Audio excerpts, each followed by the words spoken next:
এক লোক শখ করে খেজুর গাছে উঠেছে, কিন্তু গাছ থেকে নামার সময় আর নামতে পারছিল না। তখন লোকটিকে বাঁচানোর জন্য গ্রামের সবাই এসে গাছের নিচে ভিড় করলো, কিন্তু কারো মাথায় কোনো বুদ্ধি আসছে না লোকটিকে কি করে গাছ থেকে নামানো যায়। সেই গ্রামে একজন বুদ্ধিমান লোক ছিল, সে কূপের মধ্যে পড়ে যাওয়া ব্যক্তিদেরকে উদ্ধারের কাজ করত। সেই বুদ্ধিমান লোক সেখানে এসে একটি রশি খেজুর গাছের মাথায় ছুঁড়ে মারলেন এবং খেজুর গাছের আগায় বসে থাকা সেই লোকটিকে রশিটি ধরে মাজায় বেঁধে ফেলতে বললেন, আর রশির অপর প্রান্তে কয়েকজন লোককে ধরতে বললেন।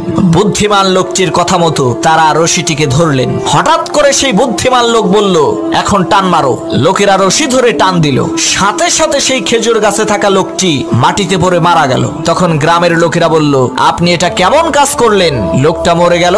তখন সেই বুদ্ধিমান লোক বলল, ভাই, এটা লোকটার কিসমতের দোষ, আমার কোনো দোষ নাই। এই একই টেকনিক খাটাইয়া অনেক মানুষকে আমি কুয়া থেকে বের করি।